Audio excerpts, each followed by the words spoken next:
चलिए एक बार फिर से स्टार्ट करते हैं हम लोग क्लास अपनी। बाकी लोग जो कनेक्ट थे वो कहाँ चले गए? पुनीता, अब आवाज आ रही है? अब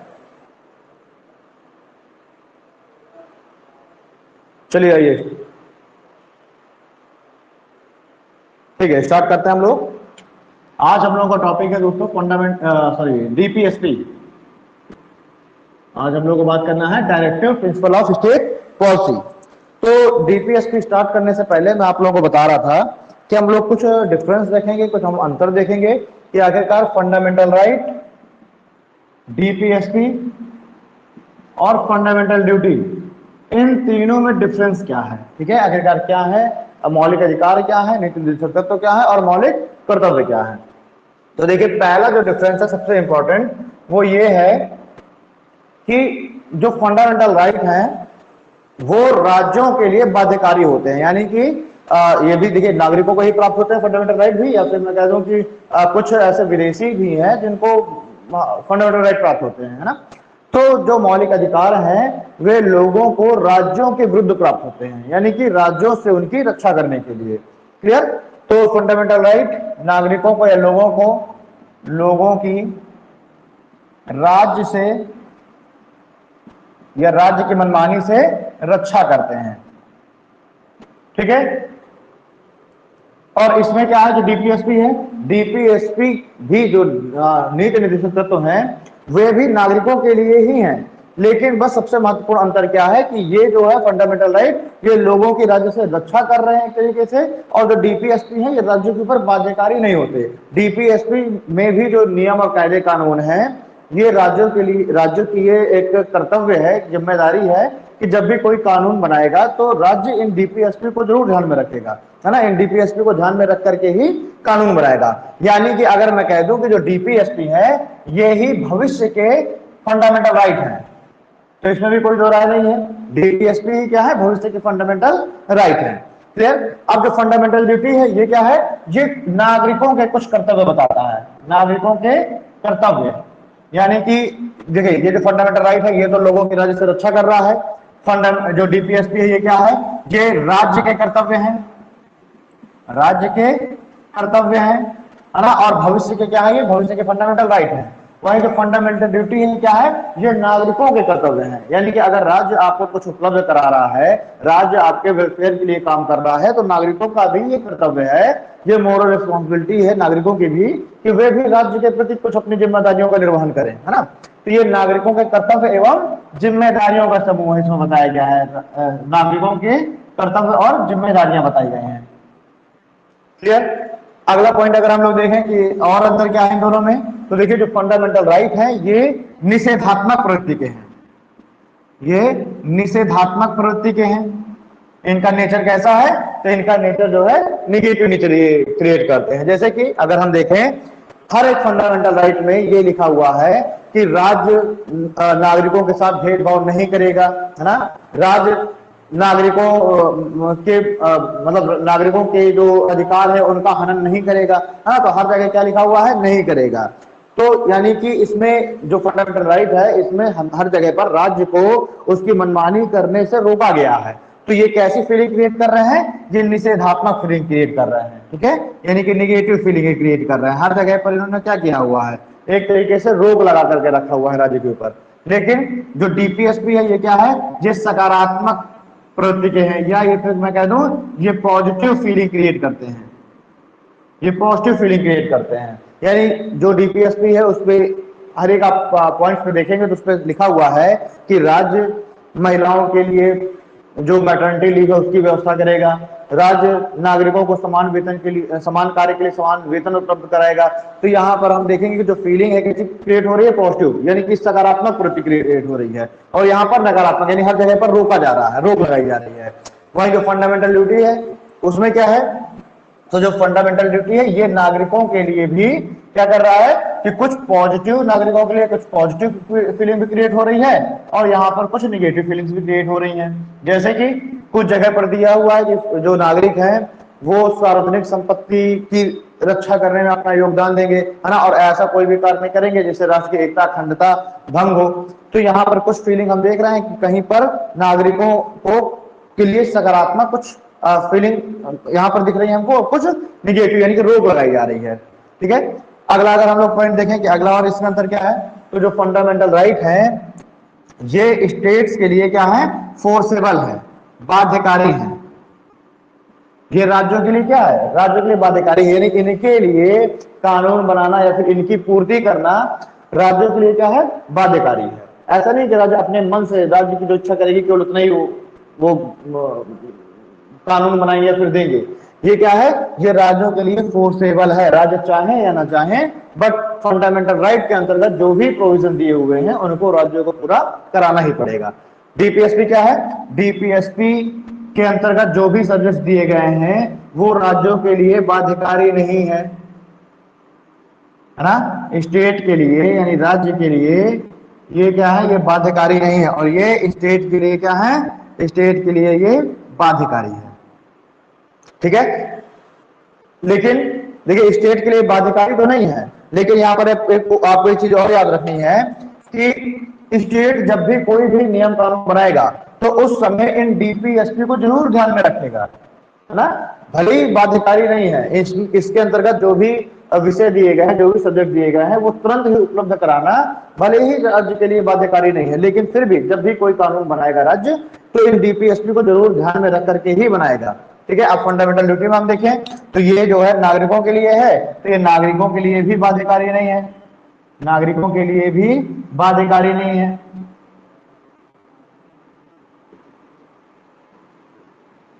भाई नागरिकों से ये अपेक्षा की गई है, नागरिकों को ये कहा गया है कि ये आपकी कुछ रिस्पॉन्सिबिलिटी है, आपके कुछ ये कर्तव्य है ना, नागरिकों को क्या किया जा रहा है, प्रमोट किया जा रहा है।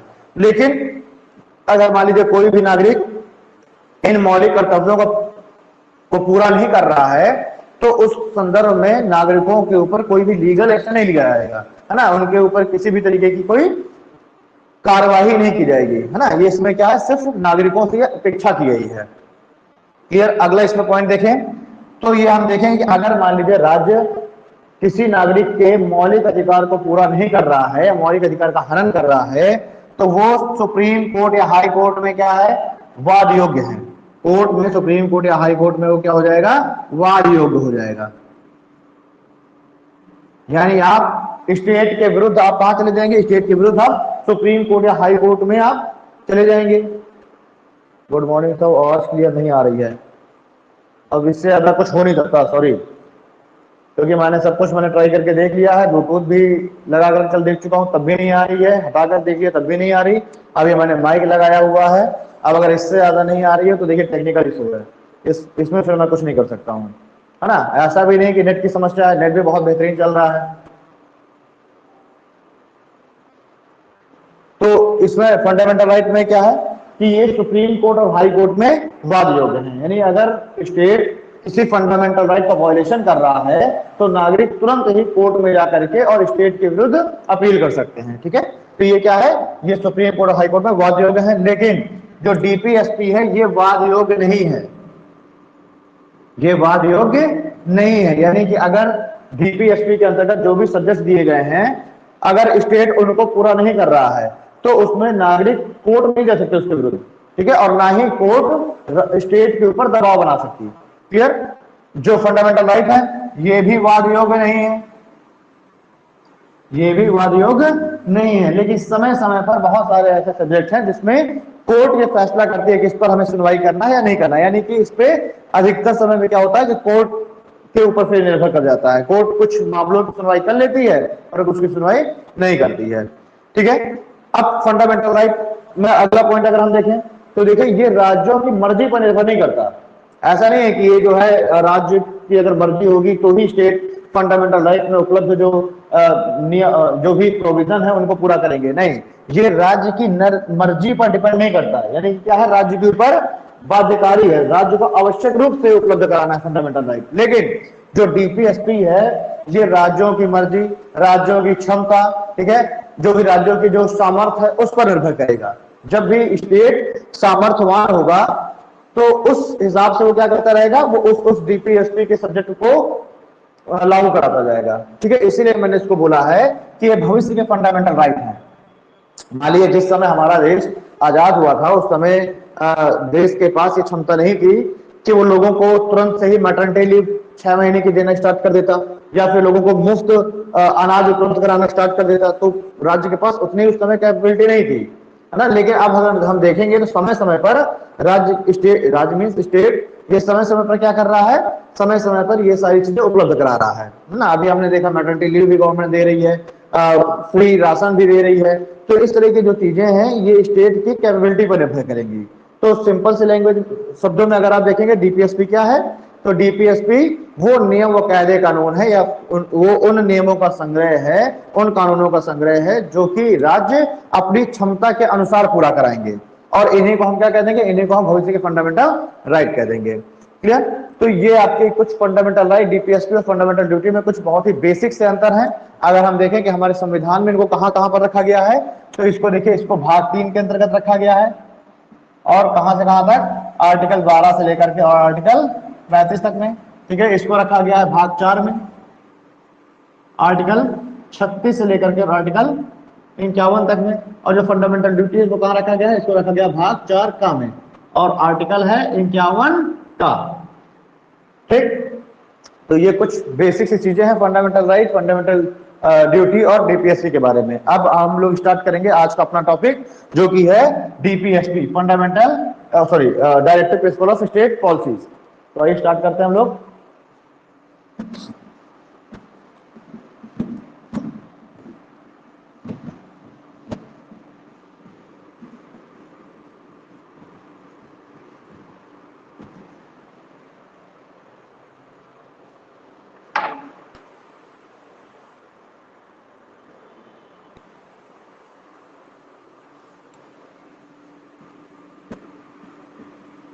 डीपीएसपी, ओके, मैंने बताया आपको कि ये भाग 4 में है और आर्टिकल 36 से लेकर के आर्टिकल 51 तक में है। मैं अभी कुछ पॉइंट्स आपको बोलूंगा, वो तुरंत आप लोग साथ साथ नोट करते हुए चलेंगे। ठीक है, तो पहले इसको नोट करते हुए चलिए। आर्टिकल 36 से लेकर के आर्टिकल 51 तक में है। इसको कहां से लिया गया है, तो देखिए आयरलैंड से लिया गया है इसको। डीपीएसपी को किस देश के कॉन्स्टिट्यूशन से उठाया गया है, तो आयरलैंड से इसको उठाया गया है। ठीक है,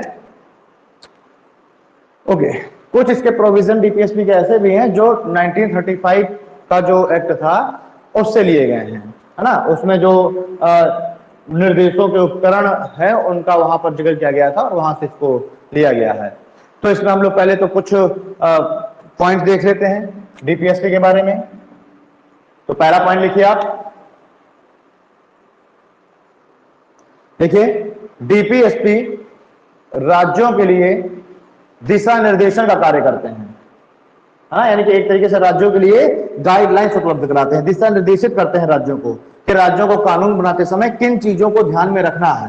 ठीक है, तो क्या है ये काफी सब बहुत महत्वपूर्ण पॉइंट है। राज्यों के लिए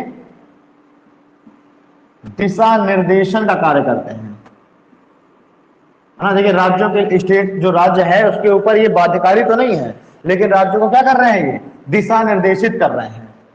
ठीक है, तो राज्यों के लिए ये दिशा निर्देशन का कार्य करते हैं। अगला पॉइंट देखिए, नेक्स्ट पॉइंट लिखिए, डीपीएसपी सकारात्मक प्रवृत्ति के होते हैं। डीपीएसपी सकारात्मक प्रवृत्ति के हैं, यानी कि क्या कर रहे हैं, पॉजिटिव फीलिंग क्रिएट कर रहे हैं। डीपीएसपी सकारात्मक प्रवृत्ति के हैं। अगला पॉइंट लिखिए, ये सामाजिक तथा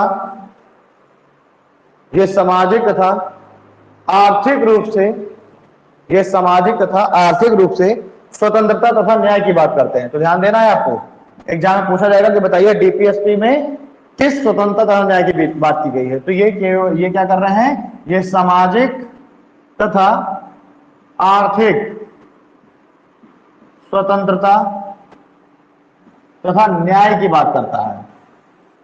ठीक है, डीपीएसपी सामाजिक तथा आर्थिक रूप से स्वतंत्र तथा न्याय की बात करता है।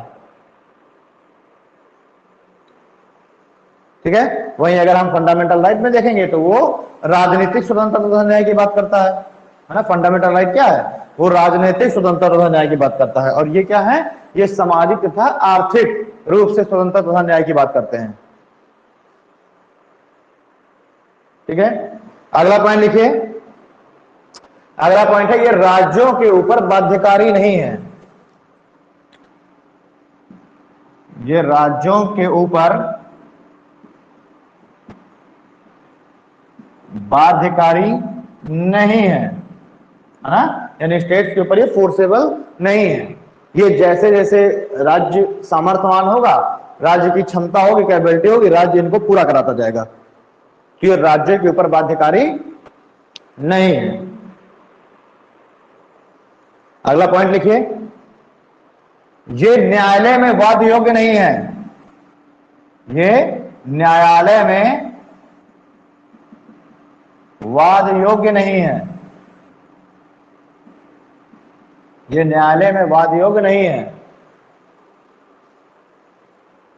ठीक है, नॉन जस्टेबल है ये न्यायालय में वाद योग्य नहीं है। वाद योग्य मतलब क्या है कि अगर मान लीजिए सपोज दैट आपका डीपीएसपी का कोई सब्जेक्ट है, उस पर मान लीजिए इस पे लिखा हुआ है कि सामान्य कार्य के लिए समान वेतन, है ना।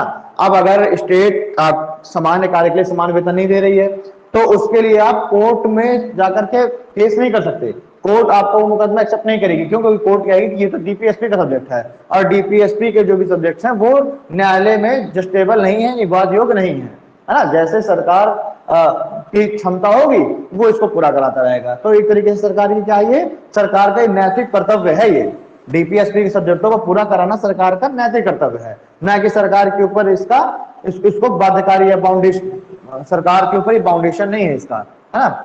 तो ये भी काफी महत्वपूर्ण पॉइंट है, न्यायालय में ये वाद्य योग्य नहीं है और ये राज्यों की क्षमता पर निर्भर करते हैं। ठीक है, अगला देखिए, जो डीपीएसपी है, डीपीएसपी को कहा जाता है कि लोक कल्याणकारी राज्य के प्रतीक है। इसको भी लिख लीजिए, जो डीपीएसपी है, डीपीएसपी लोक कल्याणकारी राज्य के प्रतीक हैं।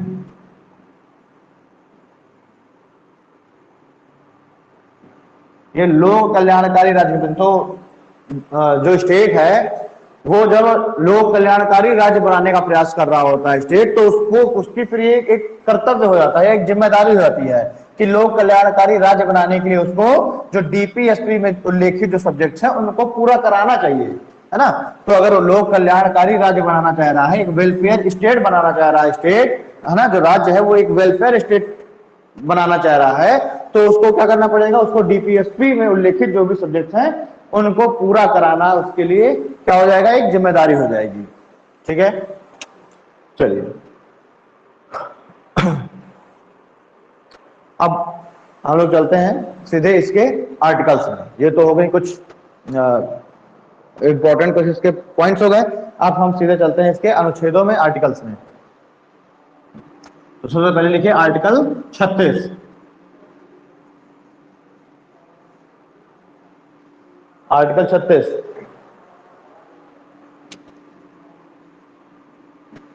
आर्टिकल 36 क्या कहता है? तो देखिए आर्टिकल 36 यहां पर आर्टिकल 36 भी स्टेट की ही डेफिनेशन की बात करता है।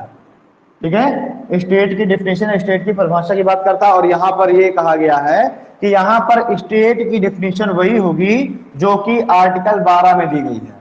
ठीक है, तो आर्टिकल 36 के तहत स्टेट की डेफिनेशन वही है जो कि आर्टिकल किसके तहत दी गई है, आर्टिकल 12 के तहत दी गई है।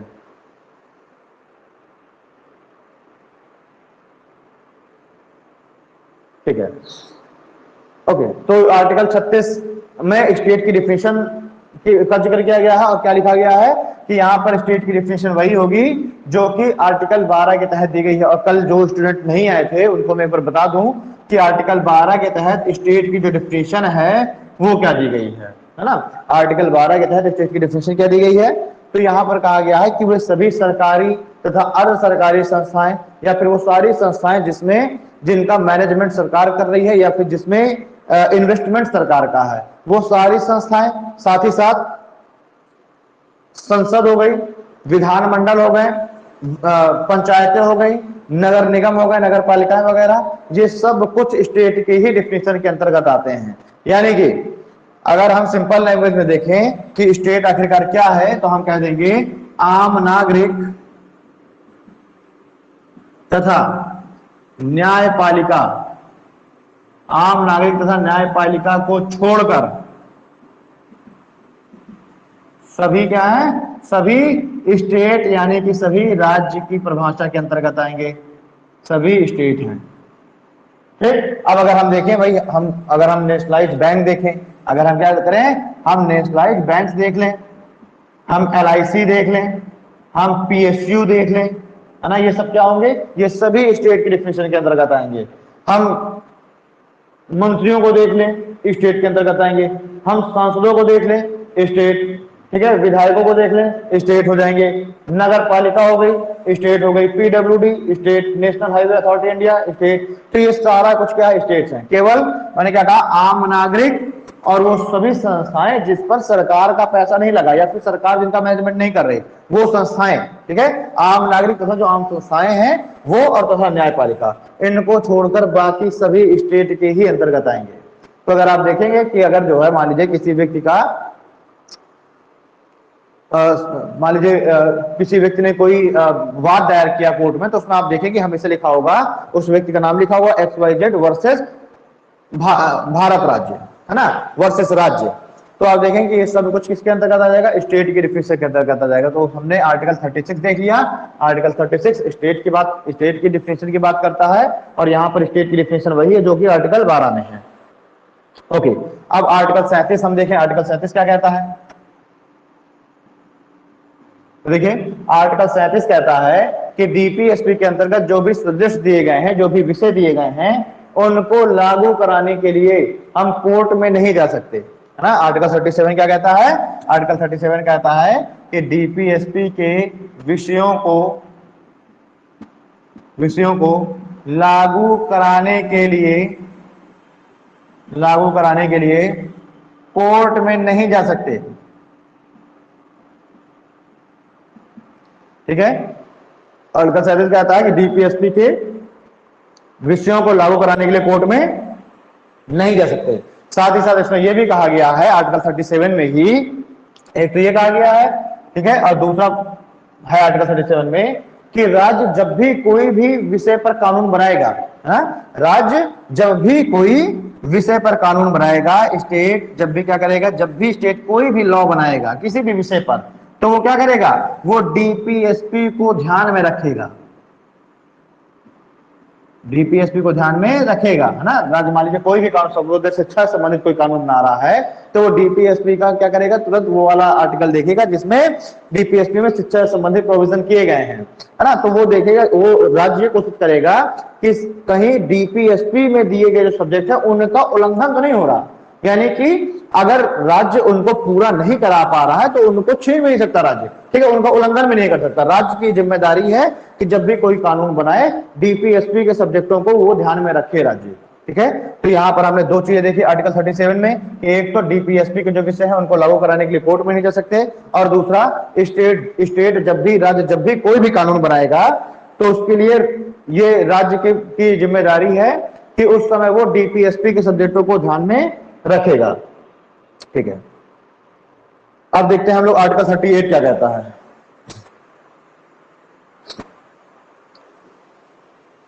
आर्टिकल ये 36 हो गया, 37 हो गया। हम बात करते हैं आर्टिकल 38 की।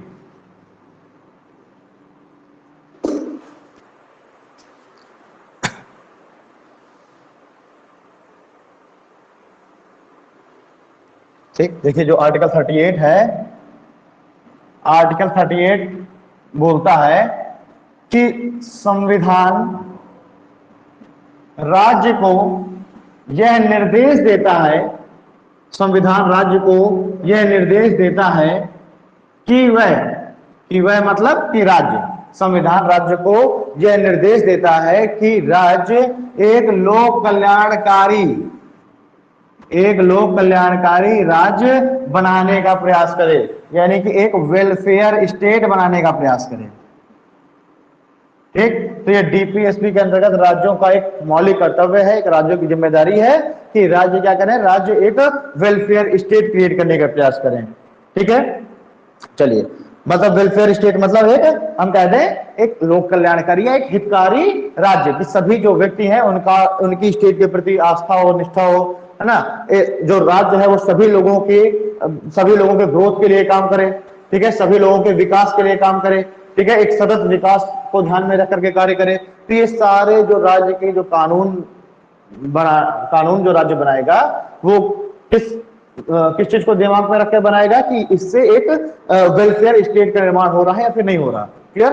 तो यहाँ पर आर्टिकल 38 में आपको क्या ध्यान देना है कि सिर्फ कि जो संविधान है, संविधान राज्य को यह निर्देश देगा कि राज्य कानून बनाते समय ये ध्यान में रखे कि लोक कल्याणकारी राज्य बनाने की जो संकल्पना है वो पूरी हो रही है कि नहीं हो रही। यानी कि राज्य हमेशा जब भी अपने कानून बनाएगा तो उस कानून में इस बात को ध्यान में रख करके बनाएगा कि लोक कल्याणकारी राज्य बनाने की जो संकल्पना है वो पूरी हो रही है या फिर नहीं हो रही। ठीक है, तो ये हो गया आपका आर्टिकल 38। अब हम बात करते हैं आर्टिकल 39 की। आर्टिकल 39 देखिए, आर्टिकल 39 को अगर देखा जाए तो ये पूरे डीपीएसपी का सबसे महत्वपूर्ण आर्टिकल है, आर्टिकल 39। ठीक है, सबसे महत्वपूर्ण आर्टिकलों में से एक है और इसको हम कह भी सकते हैं कि सबसे महत्वपूर्ण आर्टिकल है ही। तो डीपीएसपी का सबसे इंपॉर्टेंट है आर्टिकल 39। क्वेश्चन आपके जब भी डीपीएसपी से आते हैं तो मोस्टली आर्टिकल 39 से ही आते हैं। अब आर्टिकल 39 में देखिए क्लॉजेस में देख करके बहुत सारी चीजें कही गई हैं, जैसे 39 clause 1, clause 2, clause 3, clause 4। Clear. तो सबसे पहले देखते हैं कि आर्टिकल 39 क्या, आर्टिकल 39 क्लॉज 1 में क्या है। तो इसमें कहता है कि राज्य नागरिकों को आजीविका के अवसर उपलब्ध कराने का प्रयास करेगा। आजीविका के अवसर मतलब लिवलीहुड के जो भी माध्यम है ना, उनके आजीविका के जो भी अवसर हैं वो उपलब्ध कराने का प्रयास करेगा राज्य। तो पहला तो ये हो गया 39 क्लॉज 1 में कि राज्य नागरिकों को आजीविका के अवसर यानी लिवलीहुड के जो भी मीडियम्स हैं वो उपलब्ध कराने का प्रयास करेगा। ठीक है, तो राज्य जब भी अपनी कोई भी नीतियां बनाएगा, राज्य जब भी अपने कोई भी कानून बनाएगा तो इस बात को ध्यान में रखेगा कि कहीं 39 क्लॉज मतलब इस कानून से 39 क्लॉज 1 में क्या प्रभाव पड़ रहा है ना। जब भी कोई भी कानून बनाएगा राज्य तो उसका प्रभाव जरूर देखेगा कि डीपीएसपी के ऊपर क्या प्रभाव पड़ रहा है। और चूंकि मैंने आपसे बताया कि पॉजिटिव फीलिंग क्रिएट करते हैं, यानी कि राज्य जब भी अपना कोई भी कानून बनाएगा तो उसमें वो इस बात को ध्यान में रख करके बनाएगा कि 39 क्लॉज 1 में दिया गया जो आजीविका के अवसर है वो पूरा हो रहा है या नहीं हो रहा है ना। तो ये भी राज्य की एक जिम्मेदारी है कि वो नागरिकों को आजीविका यानी लिवलीहुड के जो भी अवसर हैं वो उपलब्ध कराए। ठीक है, अगला देखेंगे हम लोग कि 39 क्लॉज 2 में क्या कहता है। तो ये बात करता है कि राज्य संसाधनों का डिसेंट्रलाइजेशन करने का प्रयास करेगा, यानी कि जो भी संसाधन है राज्य के अधीन, जो भी संसाधन है उन संसाधनों का जो केंद्रीकरण है, सेंट्रलाइजेशन, कुछ ही लोगों के पास ना हो। ठीक, जो भी संसाधन है उन संसाधनों का डिसेंट्रलाइजेशन हो, यानी कि समाज में सभी व्यक्तियों के पास वो संसाधन उपलब्ध हो। ठीक, तो हम देखेंगे कि राज्य संसाधनों के विकेंद्रीकरण, राज्य संसाधनों के विकेंद्रीकरण यानी डिसेंट्रलाइजेशन का प्रयास करेगा, विकेंद्रीकरण का प्रयास करेगा। ठीक है, तो राज्य संसाधनों के विकेंद्रीकरण का प्रयास करेगा, यानी कि समाज का प्रत्येक जो तबका है वो इन संसाधनों से अपना विकास कर सके। ठीक है, इन संसाधनों का प्रयोग कर सके। ओके, अगला देखेंगे और अगला डीपीएसपी में क्या है। डीपीएसपी में हम देखेंगे तो इसी में ये बात करता है महिला तथा पुरुषों को एक काम के लिए एक ही वेतन उपलब्ध होगा। ठीक है, तो इसमें जो है राज्य क्या करेगा कि राज्य जो है स्त्री तथा पुरुषों के लिए, मतलब राज्य जब भी कानून बनाएगा तो राज्य क्या करेगा, इस चीज को ध्यान में रखेगा कि स्त्री तथा पुरुषों को समान कार्य हेतु समान वेतन मिले। अब अगर हम देख लें कोई भी गवर्नमेंट जॉब है तो उसमें हम देखते हैं कि अगर वो मान लीजिए 4200 पे ग्रेड का है तो उसमें महिलाओं को भी वही सेम वेतन मिलेगा और पुरुषों को भी सेम वेतन मिलेगा। उसमें आप कहीं ये नहीं होगा कि इसी सेम एक्स किसी जॉब के लिए पुरुषों के लिए 4200 पे ग्रेड हो और महिलाओं के लिए 3800 पे ग्रेड हो। ऐसा तो हमने कभी देखा नहीं है। ठीक है, तो ये क्या है कि स्टेट ने, राज्य ने ही इस चीज को क्या किया है, ये जो विषय है इस विषय पर कानून बनाया है। ठीक है, यानी कि जो आर्टिकल 39 का क्लॉज 3 है इसको स्टेट ने पूरा किया है कि स्त्री तथा पुरुषों को समान कार्य हेतु समान वेतन मिले। देखिए ये तो हमारे डीपीएसपी में लिखा हुआ था, लेकिन अगर मान लीजिए जो स्टेट है, स्टेट अगर इसमें भेदभाव भी कर रहा है तो भी हम कोर्ट में नहीं जा सकते, क्योंकि ये वाद योग तो है नहीं। ठीक, अब वो कोर्ट के ऊपर निर्भर करेगा, कोर्ट उस पर सुनवाई कर रहा है कि नहीं कर रहा। ठीक है, लेकिन यहां पर राज्य की एक क्या है, जिम्मेदारी है कि राज्य इसको पूरा कराए। ठीक, तो राज्य अगर कैपेबल होगा, मैं बार बार बता रहा हूं कि ये सारे कुछ राज्य की कैपेबिलिटी पर निर्भर करेंगे, राज्य की सामर्थ्य पर निर्भर करेंगे। तो राज्य अगर समर्थित है, मतलब राज्य अगर कैपेबल है तो वो इस चीज को पूरा कर देगा। तो हमने देखा कि इस समय वर्तमान में मोस्टली स्टेट्स ने इसको क्या किया हुआ है, पूरा किया हुआ है। स्त्री तथा पुरुषों को समान कार्य के लिए, एक ही कार्य के लिए एक ही वेतन मिलता है। ठीक है, चलिए आप देखें एक इसी में 39 में और भी है। इसमें है कि राज्य हमेशा ये प्रयास करेगा कि नागरिकों तथा बच्चों का जो स्वास्थ्य है वो स्वास्थ्य क्या हो, वो स्वास्थ्य में बढ़ोतरी हो, स्वास्थ्य में इंप्रूवमेंट हो। तो इसी में स्टेट हमेशा कुछ कानून बनाएगा जिससे कि पब्लिक तथा चाइल्ड हेल्थ, पब्लिक तथा जो चाइल्ड हेल्थ है उसमें क्या हो, इंप्रूवमेंट हो। तो स्टेट पब्लिक तथा चाइल्ड हेल्थ के लिए भी समय समय पर कानून बनाएगा और कानून बनाते समय इन चीजों को ध्यान में रखेगा। ठीक है, एक चीज और है इसमें, राज्य कुछ ऐसे विषयों पर भी कानून बना सकता है या फिर राज्य रोक लगा सकता है जो कि सपोज दैट कोई एक कार्य है, ध्यान दीजिए, जैसे मान लीजिए कोई एक वर्किंग कंडीशन है, कोई एक कार्य है और वो कार्य स्त्री तथा पुरुषों दोनों के स्वास्थ्य पर प्रतिकूल प्रभाव डाल रहे हैं। ठीक है, तो मान लीजिए कोई वर्किंग कंडीशन है, कहीं पर कोई एक कारखाना है, ठीक है, और उस कारखाने में स्त्री तथा पुरुष जो भी कार्य उसमें कर रहे हैं, है ना, कोई भी व्यक्ति अगर कार्य कर रहा है तो उसके स्वास्थ्य पर बहुत ही बुरा प्रभाव उससे पड़ता है ना। तो वहां पर सरकार क्या करेगा, वहां पर सरकार ऐसे कानून बना सकती है सरकार कि इन कंडीशन में या फिर ये जो कार्य है ये कार्य नहीं किए जाएंगे। क्लियर, तो इसमें इसको हम लोग कैसे लिखेंगे, इसको लिखिए कि सरकार या स्टेट उन कार्यों पर रोक लगा सकती है जो कि स्त्री तथा पुरुषों के स्वास्थ्य पर नकारात्मक प्रभाव डालते हो। ठीक है, तो इसको देख लीजिए, पुरुष तथा स्त्रियों के स्वास्थ्य पर बुरा प्रभाव डालने वाले कार्यों पर राज्य रोक लगा सकती है, क्योंकि राज्य की पहली जिम्मेदारी क्या है कि लोगों के हेल्थ को ध्यान में रखकर के कार्य करे।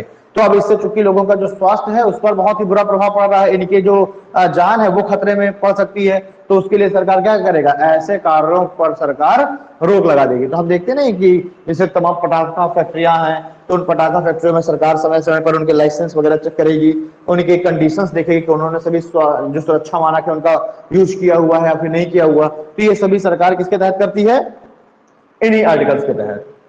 ठीक है, आर्टिकल 39 के तहत। आपने बहुत बार देखा होगा कि कोई अगर कंस्ट्रक्शन साइट चल रही है तो उसपे हमेशा निरीक्षण होगा कि लोगों ने सेफ्टी इक्विपमेंट्स पहने कि नहीं पहने, वहां पर फायर सिलेंडर लगा है कि नहीं लगा। ठीक है, सभी सुरक्षा मानकों को ध्यान में रखा जा रहा है या फिर नहीं रखा जा रहा। और अगर ये सारी चीजें नहीं है तो सरकार, तो जो स्टेट है वो क्या करेगी, उस कार्य को वहीं पर रोक लगा देगी।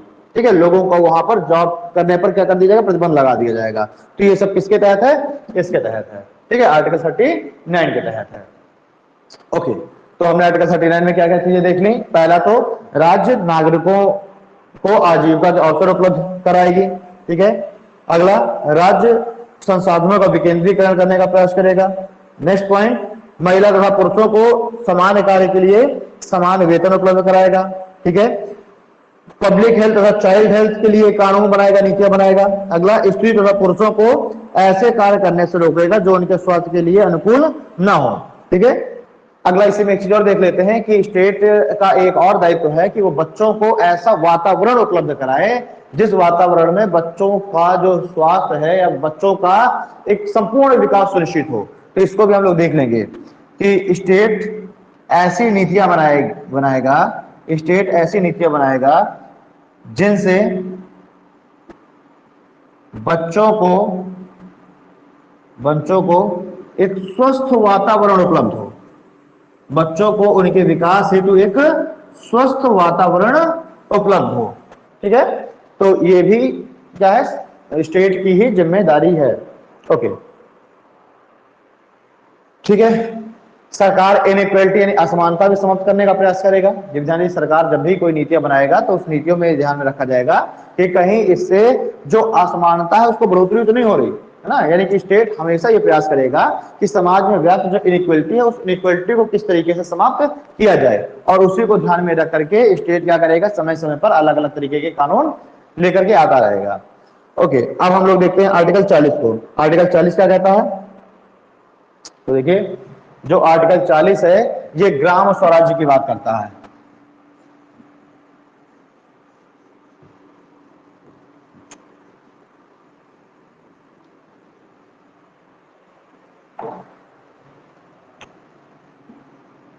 आर्टिकल 40 ग्राम स्वराज्य की बात करता है। ठीक है, अब ये ग्राम स्वराज्य क्या है, तो देखिए चूंकि देखिए महात्मा गांधी तो संविधान सभा में शामिल थे, लेकिन महात्मा गांधी जी का ये मानना था कि अगर देश का विकास करना है ना, अगर देश को विकसित होना है तो उसके लिए आवश्यक ये है कि जो विकास की जो शुरुआत है वो गांवों से हो, यानी कि निचले स्तर से ऊपर के स्तर हो। यानी कि जो ग्राम पंचायतें हैं, जो गांव हैं, उनको आप क्या कर दिए, उनको आप ऑटोनॉमस कर दीजिए, उनको आप पावर दे दीजिए। ठीक है, उन्हीं को आप अपना विकास करने का, या उन्हीं को आप क्या कर दिए, पैसे पकड़ा दीजिए कि वो अपना विकास खुद कर सके। ठीक है, अपने लिए जो भी कानून है वो खुद बना सके। तो जब गांव, जब विलेज जो है क्या हो जाएंगे, डेवलप हो जाएंगे या स्ट्रांग हो जाएंगे, तो अपने आप विलेज स्ट्रांग होंगे तो डिस्ट्रिक्ट अपने आप स्ट्रांग हो जाएंगे, डिस्ट्रिक्ट स्ट्रांग होंगे तो स्टेट स्ट्रांग हो जाएगा, मतलब कि राज्य अगर मैं कह दूं, ठीक है, प्रदेश, प्रदेश स्ट्रांग हो जाएगा, प्रदेश स्ट्रांग होगा तो देश अपने आप स्ट्रांग हो जाएगा। तो महात्मा गांधी जी का मॉडल क्या था कि जो विकास है वो नीचे से होते हुए ऊपर की ओर जाए। ठीक है, तो महात्मा गांधी गांवों को सशक्त करने के पक्षधर थे। उन्होंने कहा था कि भारत का विकास गांवों के द्वारा ही हो सकता है। गांवों को आप शक्तिशाली बना दीजिए, सशक्त बना दीजिए, अपने आप देश सशक्त हो जाएगा।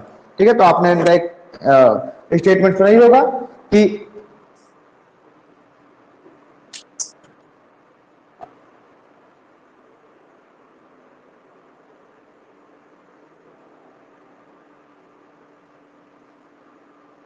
स्क्रीन चली गई क्या, दिख रहा है या नहीं दिख रहा आपको?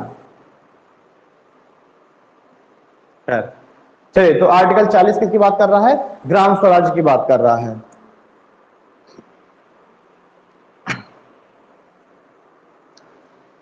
तो देखिए महात्मा गांधी तो पक्षधर थे गांवों को सॉवरेंटी देने के लिए, लेकिन संविधान सभा के कुछ अन्य सदस्य जैसे कि बी.आर. अम्बेडकर को अगर हम देखें, जवाहरलाल नेहरू को देखें, ये बिल्कुल भी पक्षधर नहीं थे कि गांवों को गांव जो ये विकास का जो मॉडल है वो निचले स्तर से ऊपर के स्तर पर जाए।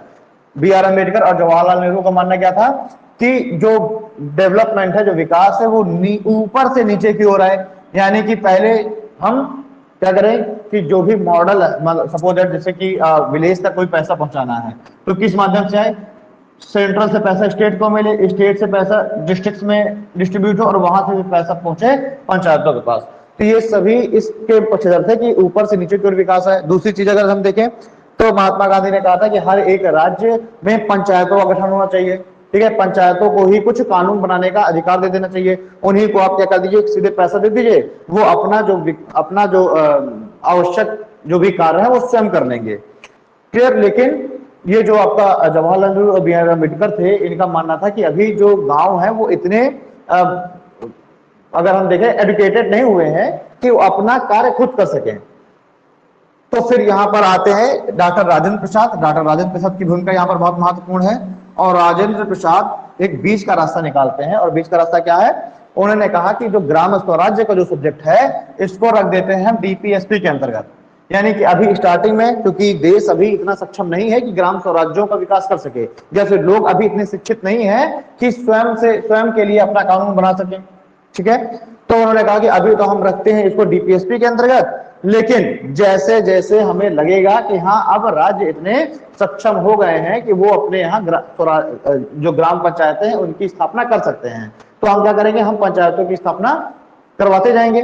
ठीक है। अब ये भी देखिए, चूंकि डीपीएसपी का सब्जेक्ट है, तो जो भी राज्य चाहे वो अपने यहाँ पंचायतों का गठन कर सकता है, और जो राज्य अभी ये सोच रहा है कि नहीं अभी हम पंचायतों का गठन नहीं कर सकते, तो उनके ऊपर बाध्यकारी भी नहीं है। ठीक है, तो फिर हम देखें कि राजस्थान ने अपने यहाँ सबसे पहले पंचायतों का गठन कर लिया। कुछ समय हम देखें समय गुजरता गया और सरकार के द्वारा बहुत सारी ऐसे जो कमेटियां हैं उनका गठन किया गया, जैसे बलवंत राय मेहता कमेटी आ जाती है ना, JVP committee, sorry Ashok Mehta committee आती है, सिंघवी कमेटी आती है। तो ऐसी बहुत सारी कमेटियां आएंगी जो कि समय समय पर ये सरकार को अनुशंसाएं करेंगी कि अभी पंचायतों का गठन किया जाना चाहिए या फिर नहीं किया जाना चाहिए। खैर फाइनली फिर हम देखेंगे कि 73rd और 74th कॉन्स्टिट्यूशनल अमेंडमेंट हुआ है ना, और इस 73rd और 74th कॉन्स्टिट्यूशनल अमेंडमेंट से क्या होता है कि जो ग्राम पंचायतें हैं और जो नगर निकाय हैं उनको एक संवैधानिक दर्जा मिल जाता है। और अब ये क्या है, अब ये हर एक राज्यों को अब इनको क्या करना पड़ेगा, गठन करना ही पड़ेगा। अब ये क्या कर दिया गया, बाध्यकारी कर दिया गया। तो आर्टिकल 40 में ग्राम स्वराज, ग्राम पंचायतें तथा नगर निकायों आदि के संदर्भ में बात की गई है।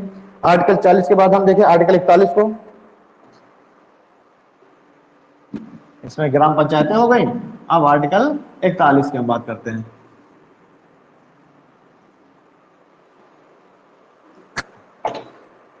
चलिए, आर्टिकल 41 बात करता है वर्क एजुकेशन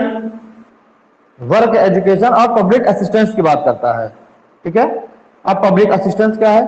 पब्लिक असिस्टेंस मतलब है कि जो राज्य है ये लोगों के एक सहायता हेतु सहायतार्थ कार्य करेगा, जैसे कि ओल्ड एज होम बनाना है ना, अनाथालयों का निर्माण करना। तो ये सारे कार्य किसके अंतर्गत आ जाएंगे? पब्लिक असिस्टेंस के अंतर्गत आ जाएंगे। ठीक है, एक स्टेट के द्वारा एक और कानून लाया गया, माता पिता तथा वरिष्ठ नागरिक भरण पोषण अधिनियम। ठीक है, माता पिता तथा वरिष्ठ नागरिक भरण पोषण अधिनियम। ठीक है, इसी तरीके से एक कानून और आता है दिव्यांग कल्याण अधिनियम 2016 में। तो ये सारे जो भी कानून आए, या फिर ये ओल्ड एज होम तथा अनाथालय जैसी जो संस्थाओं की स्थापना हो रही है, ये भी किसके अंतर्गत हो रही है? आर्टिकल 41 के अंतर्गत किया जा रहा है। ठीक है, तो इसमें हमने देखा कि इसमें बात की गई है वर्क, एजुकेशन और पब्लिक असिस्टेंस की।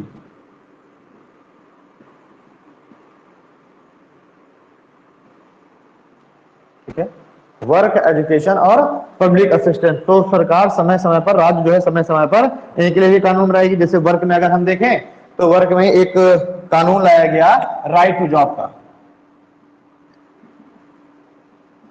राइट टू जॉब यानी लोगों को कार्य करने का, यानी कि एक राज्य की एक जिम्मेदारी तय कर दी गई कि राज्य ऐसे अवसर उपलब्ध कराएगा कि लोगों को क्या मिल सके, लोगों को जॉब मिल सके।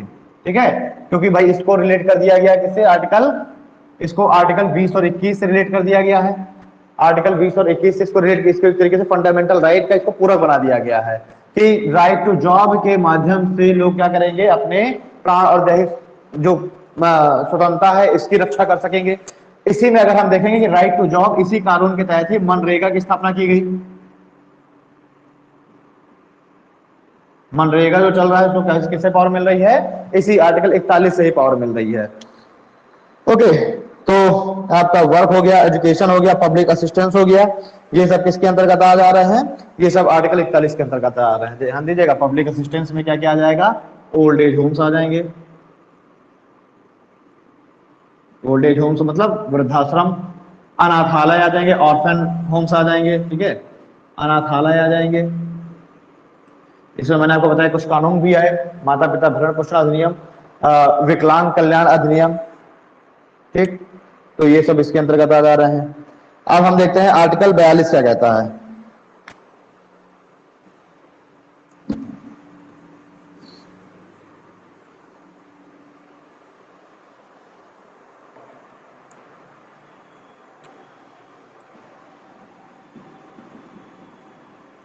आर्टिकल 42, तो आर्टिकल 42 में हम देखते हैं कि इसमें कहा गया है कि राज्य जो स्टेट है वो महिलाओं के लिए मैटरनिटी लीव की व्यवस्था करेगा। ठीक है, मातृत्व अवकाश की व्यवस्था करेगा। स्टेट महिलाओं हेतु मातृत्व अवकाश, मैटरनिटी लीव की व्यवस्था करेगा। तो हम देख रहे हैं कि अभी वर्तमान में मैटरनिटी लीव के अभी सरकार ने क्या किया हुआ है, मैटरनिटी लीव की व्यवस्था की हुई है। लगभग 26 सप्ताह का महिलाओं को क्या मिलता है, मैटरनिटी लीव मिलता है। और इसमें जो मैटरनिटी लीव है, 26 सप्ताह का जो अवकाश है, ये सवैतनिक होगा। इसमें वेतन में कटौती नहीं की जाएगी, ठीक है। वेतन भी मिलेगा और महिलाओं को 26 सप्ताह का जो मातृत्व अवकाश है वो भी उपलब्ध कराया जाएगा। अगला इसी में देखें, इसी में कहा गया है कि राज्य का यह जिम्मेदारी है कि राज्य लोगों को कार्य करने की मानवोचित दशाएं उपलब्ध कराए, ठीक है। लोगों को कार्य करने की मानवोचित दशाएं उपलब्ध कराएं। तो जैसे कि अभी आपने देखा होगा कि सभी वो कंपनियां जहां पर 50 एम्प्लॉय से ज्यादा है और जिसमें 10 फीमेल एम्प्लॉयज हैं कम से कम, और तो वहां पर उस कंपनी को क्या करना पड़ेगा, एक ऐसा एक चैम्बर बनाना पड़ेगा जिसमें महिलाएं अपने बच्चों को भी लेकर के जा सकें, ठीक है। साथ ही साथ जो वहां की जो वर्किंग कंडीशन है वो भी काफी हाइजीनिक हो, ठीक है। प्रकाश की अच्छी व्यवस्था हो, वेंटिलेशन हो। तो ऐसी सारी जो मानवोचित दशाएं हैं और जो मैटरनिटी लीव है, इससे संबंधित चीजें किसमें है, आर्टिकल 42 के अंतर्गत हैं।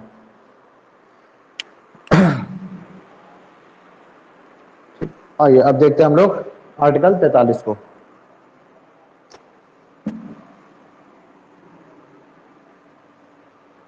आर्टिकल 43 क्या कहता है, तो देखिए आर्टिकल 43 क्या कहता है, न्यूनतम मजदूरी की बात करता है। आर्टिकल 43 कहता है कि राज्य ये प्रयास करेगा कि लोगों को, जो नागरिक है, उनको जीवन निर्वाह हेतु, लोगों को जीवन निर्वाह हेतु एक इतना मतलब मिनिमम वेतन प्राप्त हो जिससे कि वो अपना जो जीवन है उसको ढंग से निर्वाहित कर सके, अपने ढंग से जीवन को क्या कर सके, बिता सके। तो जीवन निर्वाह हेतु आवश्यक न्यूनतम मजदूरी, जीवन निर्वाह हेतु आवश्यक न्यूनतम मजदूरी, इसकी व्यवस्था करना किसका दायित्व है, सरकार का।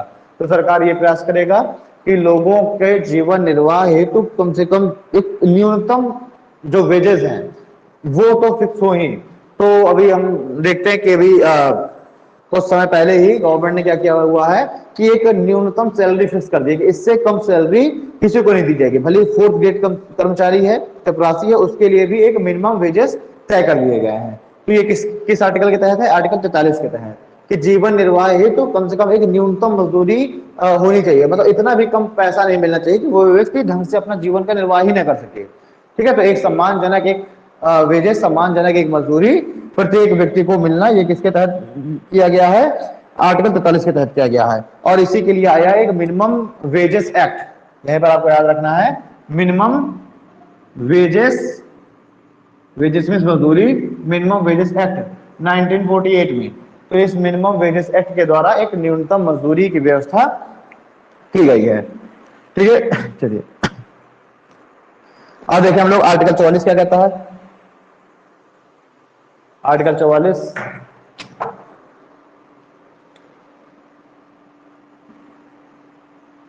44 बात करता है यूनिफॉर्म सिविल कोड की। यूनिफॉर्म सिविल कोड यानी समान नागरिक संहिता की। यूनिफॉर्म सिविल कोड किसमें दिया गया, आर्टिकल 44 में दिया गया है। यानी इसमें कहा गया है कि राज्य जैसे जैसे राज्य को ये लगे कि हाँ अब ये समय आ चुका है कि जो कानून है वो सभी के लिए एक ही समान हो, तो स्टेट क्या करेगा, स्टेट यूनिफॉर्म सिविल कोड लेकर के आएगा और उसमें सभी नागरिकों के लिए एक जैसा ही कानून की व्यवस्था कर दी जाएगी। अभी अगर हम फिलहाल देखें तो अभी ऐसे वैसे तो आईपीसी और सीआरपीसी वगैरह है जो कि सभी के लिए समान है ना। उसमें किसी भी धर्म का व्यक्ति हो, किसी भी जाति का व्यक्ति हो, किसी भी लिंग का व्यक्ति हो, उसको आईपीसी और सीआरपीसी के तहत तो बिल्कुल समान ही दर्जा दिया गया है। लेकिन फिर भी कुछ ऐसे कानून है, जैसे कि अगर हम बात करें उत्तराधिकार कानून, है ना, हम बात करें विवाह कानून, मैरिज एक्ट, हम बात करें तलाक, ठीक है। हम बात करें गोद, तो ये सब ऐसे हैं, उत्तराधिकार, विवाह, तलाक, गोद, ये कुछ कानून ऐसे हैं जिसमें यूनिफॉर्म सिविल कोड अभी तक नहीं लाया गया।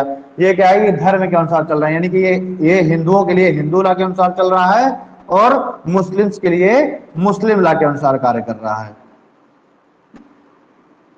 ठीक है, हिंदुओं के लिए हिंदू लॉ के अनुसार चल रहा है और मुस्लिमों के लिए मुस्लिम लॉ के अनुसार चल रहा है। तो हमारा आर्टिकल जो 44 है ये कह रहा है कि यूनिफॉर्म सिविल कोड भी लाने की जिम्मेदारी किसकी है, सरकार की, यानी राज्य की। लेकिन राज्य ये तभी करेगा जबकि उसको लगे कि हाँ अब ये ऐसी दशाएं उपलब्ध हो चुकी हैं कि यूनिफॉर्म सिविल कोड लाया जा सकता है। ठीक है, तो टाइम टू टाइम गवर्नमेंट बहुत सारे कानूनों को क्या कर दे रही है, यूनिफॉर्म कर दे रही है। अभी आप 2-3 साल से आप मुद्दा देख रहे हैं कि यूनिफॉर्म सिविल कोड का बहुत मुद्दा चल रहा है, यानी कहा जा रहा है कि अब मुस्लिम लॉ और हिंदू लॉ दोनों को हटा करके एक ही कानून बनना चाहिए जिसके अनुसार हिंदू, मुस्लिम हो या कोई भी धर्म का व्यक्ति हो, उसके लिए ये सारे कानून एक जैसे ही हो, इन सभी के लिए एक ही जैसे कानून हो। ओके, तो ये आपका हो गया आर्टिकल 44 यूनिफॉर्म सिविल कोड। अब हम बात करते हैं आर्टिकल 45 की।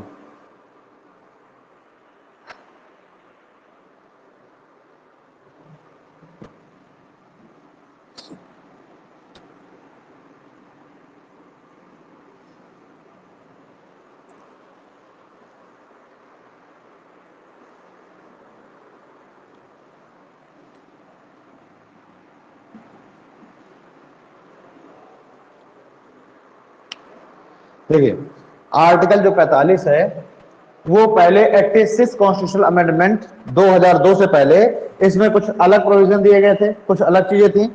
उसमें पहले ये लिखा हुआ था कि 6 से 14 वर्ष के जो बच्चे हैं इनके लिए शिक्षा उपलब्ध कराना सरकार की जिम्मेदारी है। शिक्षा उपलब्ध कराना किसकी जिम्मेदारी है, स्टेट की।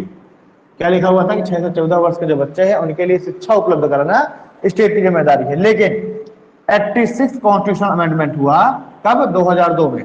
उसमें इसको तो भेज दिया गया आर्टिकल 21A के अंतर्गत, इसको क्या बना दिया गया, इसको बना दिया गया फंडामेंटल राइट, और इसकी जगह पर एक नया प्रोविजन जोड़ दिया गया और लिख दिया गया कि यहां पर स्टेट की जिम्मेदारी है कि वो 0 से लेकर 6 वर्ष के जो बच्चे हैं उनको पोषण, आहार तथा विकास हेतु क्या करे, कानून बनाए।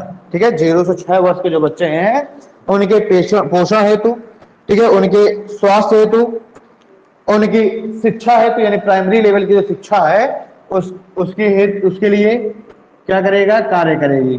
और इसी के तहत हम लोग देखते हैं कि आंगनबाड़ी, आंगनबाड़ी में क्या कार्य होता है, आंगनबाड़ी का कार्य होता है कि जो छोटे बच्चे हैं उनको पोषण उपलब्ध कराना, है ना, उनको आहार उपलब्ध कराना, भाई पजीरी वगैरह बढ़ती नहीं है, साथ ही साथ उनको प्राइमरी लेवल की शिक्षाएं उपलब्ध करा, शिक्षा उपलब्ध कराना। ये किसके जिम्मेदारी, ये कौन से आर्टिकल के तहत है, आर्टिकल 45 के तहत, और इसी के लिए आंगनबाड़ी की व्यवस्था कर दी गई। ठीक है, तो 0 से 6 वर्ष के जो बच्चे हैं उनका एक तरीके से उनका विकास करना, ये आपका आर्टिकल 45 के अंतर्गत आता है। साथ ही साथ हम इसमें देखें, इसी के तहत ही आप देखेंगे जो टीकाकरण अभियान है उसको किससे पावर मिली हुई है, आर्टिकल 45 के तहत। भाई स्टेट क्या कर रहा है, स्टेट टीकाकरण अभियान चलाता है ना, स्टेट पोलियो अभियान चलाता है, ये भी किसके तहत, इसी के तहत, ताकि जो 0 से 6 वर्ष के बच्चे हैं, भाई हम टीका देखते हैं ना, बच्चों को टीका लगता है, इसे मिशन इंद्रधनुष चलाया गया था, चलाया क्या गया था, अभी भी चल रहा है मिशन इंद्रधनुष, जिसमें 7 टीके लगते हैं बच्चों को। तो वो जो 7 ये टीके हैं ये सरकारी अस्पतालों में निःशुल्क लगते हैं बच्चों को, जो 0 से 6 वर्ष के बच्चे, जो पैदा हुए बच्चे उससे लेकर के 6 वर्ष तक के बच्चों को। तो वो जो सारा टीकाकरण अभियान चल रहा है मिशन इंद्रधनुष के तहत, वो भी इसी के तहत है।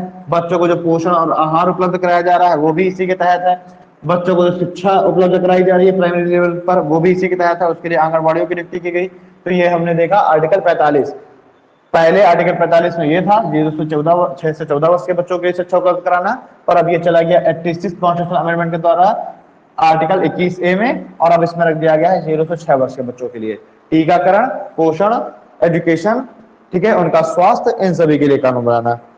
अब हम देखते हैं आर्टिकल 46 क्या कहता है। आर्टिकल 46,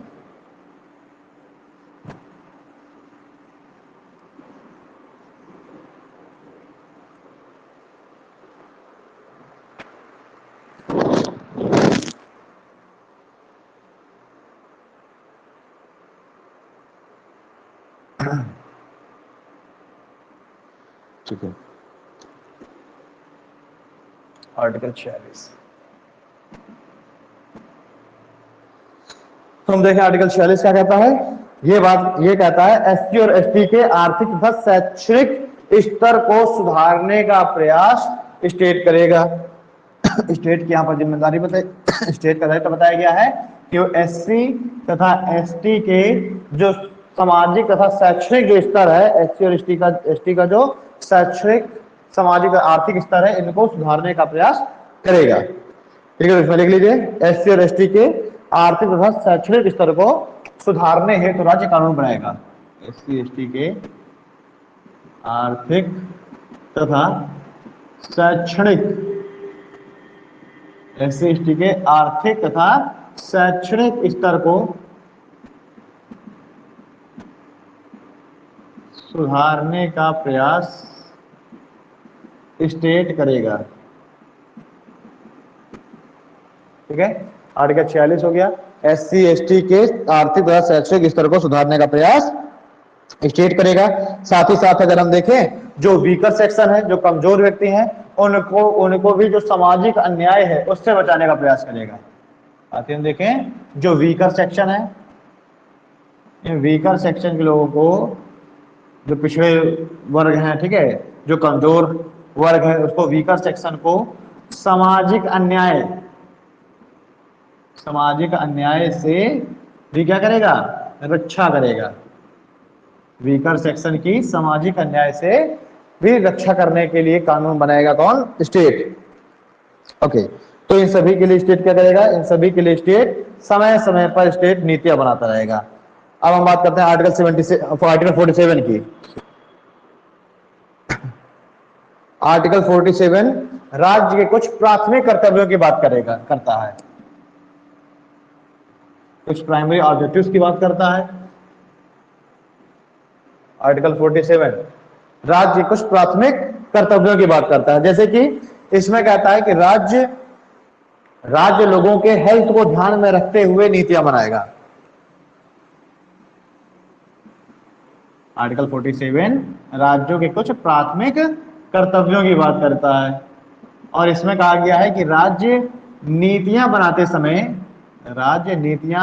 समय लोगों के स्वास्थ्य को ध्यान में रखेगा, लोगों के स्वास्थ्य को ध्यान में रखेगा, यानी कि लोगों के स्वास्थ्य यानी हेल्थ को ध्यान में रखते हुए ही राज्य अपनी आगामी नीतियां बनाएगा। जैसे कि अगर हम देखें कि राज्य ने क्या किया है,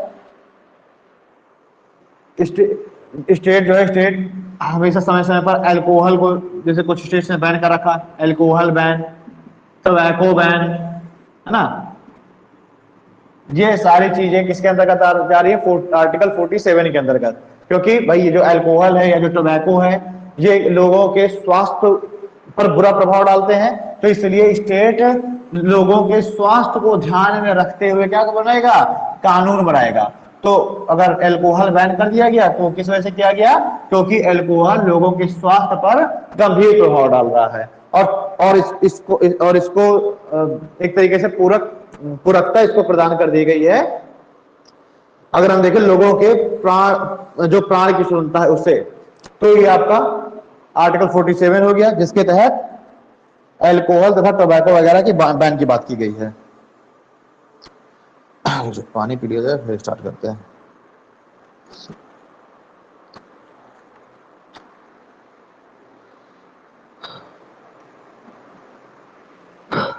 तो इसमें आप लोग ये भी लिख सकते हैं कि ये जो आर्टिकल है, ये आर्टिकल 21 को पूरकता प्रदान करता है। आर्टिकल 21 में कहा गया है ना, प्राण एवं दैहिक स्वतंत्रता। तो ये जो अल्कोहल और टोबैको है लोगों के स्वास्थ्य पर बुरा प्रभाव डालते हैं, और लोगों का अगर स्वास्थ्य खराब है तो उनकी जो प्राण की जो स्वतंत्रता, उनका जो प्राण है वो संकट में पड़ सकते हैं। इसलिए स्टेट समय समय पर ऐसी नीतियां बनाएगा जिससे कि ऐसी चीजों का उन्मूलन करेगी गवर्नमेंट जो कि लोगों के स्वास्थ्य पर गंभीर नकारात्मक प्रभाव डाल सकते हैं। तो हमने आर्टिकल 47 में देख लिया। इसी में अगर हम देखेंगे कि सरकार लोगों के जीवन स्तर में सुधार के लिए भी कानून बनाएगा। एक तो ये तो हो ही गया कि क्या ध्यान में रखेगा। दूसरा, स्टेट लोगों के जीवन स्तर में सुधार हेतु कानून बनाएगा। यानी स्टेट ऐसे कानून बनाएगा जिससे लोगों के जीवन स्तर में सुधार हो। इसी में हम देख लेते हैं, जैसे कि आयुष्मान भारत योजना। आयुष्मान भारत जो योजना है उसको किससे पावर मिली हुई है? इसी से पावर मिली हुई है, क्योंकि इससे लोगों का क्या हो रहा है? एक जीवन स्तर में सुधार हो रहा है, दूसरा लोगों के स्वास्थ्य को ध्यान में रखते हुए काम किया जा रहा है, क्योंकि आयुष्मान भारत योजना से लोगों को प्रत्यक्ष रूप से स्वास्थ्य संबंधी इनको फायदा मिल रहा है।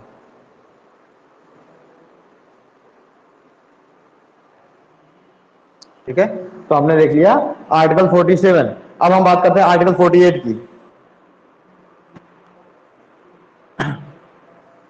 आर्टिकल जो 48 है ये एग्रीकल्चर से संबंधित है। आर्टिकल 48 किससे संबंधित है? एग्रीकल्चर से। जैसे कि आर्टिकल 48 में कहता है कि राज्य कृषि में सुधार हेतु उन्नत प्रौद्योगिकी का बढ़ावा देगा।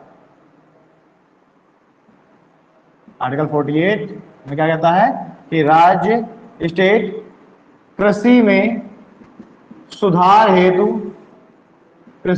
हेतु उन्नत प्रौद्योगिकी, हाईटेक टेक्नोलॉजी, उन्नत प्रौद्योगिकी का क्या करेगा? विकास करेगा, या उन्नत प्रौद्योगिकी को बढ़ावा देगा। तो राज्य कृषि में सुधार हेतु राज्य क्या करेगा? राज्य की जिम्मेदारी है कि राज्य हाईटेक टेक्नोलॉजी को बढ़ावा दे। ठीक है, साथ ही साथ इसमें कहा गया दूसरा आर्टिकल 48 में कि राज्य दुधारू पशुओं जिसमें गौवंश भी शामिल है, दुधारू पशुओं के हत्या पर रोक लगाएगा। ठीक है, राज्य दुधारू पशुओं के हत्या पर रोक लगाएगा, जिसमें गोवंश सभी शामिल है। ओके, तो इसी को हम लोग कहते हैं कि राज्य ने क्या किया हुआ है? गो हत्या पर रोक लगाई हुई। तो ये जो गो हत्या है इसको धार्मिक आधार न लेकर के और इसको आर्थिक आधार पर रोक लगाई गई है। ठीक है, इसका जो गो हत्या पर प्रतिबंध लगाना है इसका आधार धार्मिक नहीं है, इसका आधार क्या है? आर्थिक। क्योंकि यहां पर क्या लिखा हुआ है? दुधारू पशुओं की हत्या पर रोक, ऐसे पशु जो कि दूध देते हैं। तो अब अगर मान लीजिए कि गो हत्या कर दी गई तो उससे क्या है कि ये जो दूध दे रहे थे वो भी हमें मिलना बंद हो गया, जिससे जो किसान है उनको आर्थिक रूप से नुकसान होगा। भाई अगर जानवर है तो जानवर जो है मिल्क प्रोड्यूस करेगा, उससे लोगों की जो आर्थिक डेवलपमेंट है वो सुनिश्चित होगा। तो यहाँ पर हम देखते हैं कि जो आर्टिकल 48 है इसमें गो हत्या और गोवंश की हत्या पर जो रोक लगाई गई है उसका आधार धार्मिक न होकर के आर्थिक है। ठीक है, तो इस पे स्पष्ट रूप से लिखा हुआ है कि गो हत्या पर प्रतिबंध लगाया जाएगा, गोवंश की हत्या पर, साथ ही साथ अन्य जो दुधारू पशु हैं उनकी हत्या पर प्रतिबंध लगाया जाएगा। ठीक है, जो स्लॉटर हाउस है, जो बूचड़ खाने हैं, उन बूचड़ खानों को यहाँ पर क्या किया जाएगा? प्रतिबंधित भी किया सकता है अगर उन लोगों ने अपना सही ढंग से रजिस्ट्रेशन नहीं कराया हुआ है। तो मैं कहता हूं कि जो स्लॉटर हाउस है उन स्लॉटर हाउस को रिस्ट्रिक्ट किया जा सकता है। ठीक है, उनको सीमित किया जा सकता है।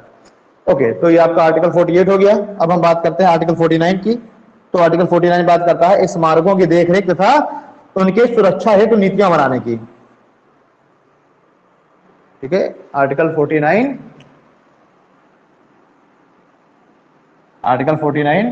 स्मारकों की, जो हमारे मॉन्यूमेंट्स हैं, स्मारकों की देखरेख तथा उनकी सुरक्षा हेतु कानून बनाएगा। ठीक है, तो स्टेट की जिम्मेदारी है कि वो जो मॉन्यूमेंट्स, जो स्मारक हैं, और स्मारकों की देखरेख करने के लिए, उनको सुरक्षा प्रदान करने के लिए स्टेट समय समय पर कानून बनाएगा। और इसी के अंतर्गत एक संगठन बनाया गया ASI। ठीक है, आर्कियोलॉजिकल सर्वे ऑफ इंडिया। ये जो संगठन है इसको दायित्व दिया गया है कि वो स्मारकों की देखरेख करे और उनकी सुरक्षा हेतु जो नीतियां हैं वो सुनिश्चित करें। ओके, अब हम बात करते हैं आर्टिकल 50 की।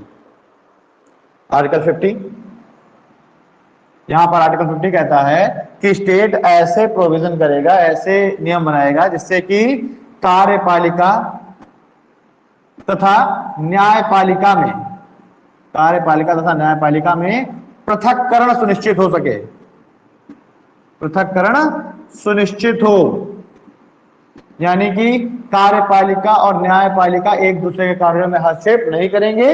इसके लिए कानून, इसके लिए जो भी प्रोविजन है वो बनाने की जिम्मेदारी स्टेट की, और ये किसके अंतर्गत दिया गया है? आर्टिकल 50 के अंतर्गत दिया गया है कि ना तो न्यायपालिका कार्यपालिका के कार्यों में हस्तक्षेप करेगी और ना ही कार्यपालिका न्यायपालिका के। तो आर्टिकल 50 हमने देख लिया, कार्यपालिका तथा न्यायपालिका के कार्यों में पृथक्करण की बात करता है। अब हम बात करेंगे आर्टिकल 51 क्या कहता है। तो आर्टिकल 51 पड़ोसी देशों के साथ संबंधों की बात करता है, जिसमें अंतरराष्ट्रीय संधि, समझौते आदि को बढ़ावा देने की बात की गई है। ठीक है, तो आर्टिकल 51, आर्टिकल 51 इंटरनेशनल रिलेशन, यानी जो अंतरराष्ट्रीय संबंध है, अंतरराष्ट्रीय संबंध को बढ़ावा देने की बात करता है। ठीक है, आर्टिकल 51 कहता है किस तरीके से मतलब राज्य हमेशा ऐसे कानून बनाएगा जिससे कि दूसरे देशों के साथ हमारे जो संबंध हैं वो अच्छे हो सके, ठीक है, उनमें बढ़ोतरी हो सके। तो अंतरराष्ट्रीय जो संधि है, समझौते हैं, ठीक है, पड़ोसी देशों के साथ जो हमारे रिलेशन है, पड़ोसी देशों के साथ हमारे मैत्रीपूर्ण संबंधों, किस तरीके से पड़ोसी देशों के साथ हमारे मैत्रीपूर्ण संबंध स्थापित हो, इन सभी के लिए कानून बनने की जिम्मेदारी स्टेट की है। अंतरराष्ट्रीय, किस तरीके से अंतरराष्ट्रीय संबंध में बढ़ोतरी हो, कैसे अंतरराष्ट्रीय संधि और जो समझौते हैं ये किस तरीके से ये सुनिश्चित हो, ये सारी जिम्मेदारी स्टेट की है और स्टेट इनको ध्यान में रखते हुए कानून बनाएगा। ठीक है, अच्छा यहाँ पर कुछ आर्टिकल्स की हम लोगों को बात हम लोग और देख लेते हैं। जैसे कि एक इंपॉर्टेंट आर्टिकल है आर्टिकल 48A, है ना। ये तो देखिए कुछ आर्टिकल थे, लेकिन बाद में अमेंडमेंट करके कुछ आर्टिकल्स और जोड़े गए हैं, तो इसकी भी हम लोगों को यहाँ पर चर्चा कर लेनी जरूरी है। एक लिखिए आर्टिकल 48A, वो क्लॉज नहीं है, आर्टिकल 48A एक अलग आर्टिकल है। आर्टिकल 48A देखते हैं क्या कहता है। ये प्रोटेक्शन ऑफ एनवायरनमेंट की बात करता है, ठीक है, वन एवं वन्य जीव के संरक्षण की बात करता है। Article 48A, article 48A one तथा वन्य जीव संरक्षण। आर्टिकल 48A में क्या है? वन तथा वन्य जीव संरक्षण, यानी कि स्टेट एनवायरनमेंट के प्रोटेक्शन के लिए कानून बनाएगा, यानी protection of environment, protection of environment, ठीक है, वन तथा वन्य जीव के संरक्षण के लिए कानून बनाने की जिम्मेदारी स्टेट की है। और स्टेट हमेशा नियम कानून बनाते समय ये ध्यान में रखेगा कि जो एनवायरनमेंट है, जो पर्यावरण है, उसको नुकसान ना पहुंचे, है ना, या उसके बढ़ोतरी के लिए कार्य किया जाए। अब इसी तरीके से एक आर्टिकल और हम देख लेते हैं, आर्टिकल 39A। ये कुछ आर्टिकल हैं और यही आर्टिकल आजकल ज्यादा पूछे भी जाते हैं। आर्टिकल 39A, आर्टिकल 39A, तो आर्टिकल 39A क्या कहता है? ये बात करता है equal justice and free legal aid की, यानी विधिक निःशुल्क विधिक सहायता की बात करता है, समान तथा निःशुल्क विधिक सहायता। आर्टिकल 39A समान तथा निःशुल्क विधिक सहायता, समान तथा निःशुल्क विधिक सहायता की बात करता है। इक्वल तथा फ्री लीगल असिस्टेंस या लीगल एड्स की बात करता है, निःशुल्क विधिक सहायता की बात करता है, ठीक है। इसी के तहत हमने देखा कि इसमें एनएलएसए भी बनाया गया है, ठीक है, एसएलएसए भी है, डीएलएसए भी है। ओके, अब देखते हैं हम लोग एक और आर्टिकल, आर्टिकल 43A।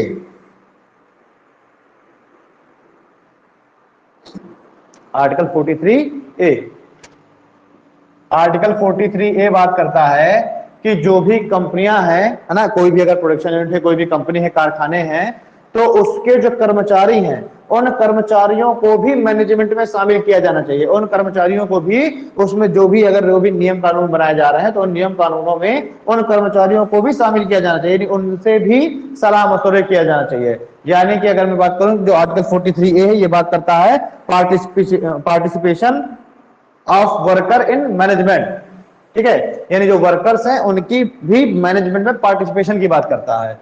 जैसे कि अगर हम देखें, बहुत सारे जो ट्रेड यूनियन वगैरह बने हुए हैं, trade union, in trade union जो बने हैं, ये किस आर्टिकल के तहत बनाए गए हैं आर्टिकल 43 के तहत, क्योंकि जो ट्रेड यूनियन है ये क्या करते हैं, ये ट्रेड यूनियन ही जो मैनेजमेंट में शामिल जो लोग हैं उनके साथ बैठ करके, जब भी मान लीजिए किसी कंपनी के लिए कोई कानून बनाया जाना है, कोई नया कानून आना है, तो उसके लिए फिर ट्रेड यूनियन का जो नेता है उसको भी साथ में बैठाया जाता है।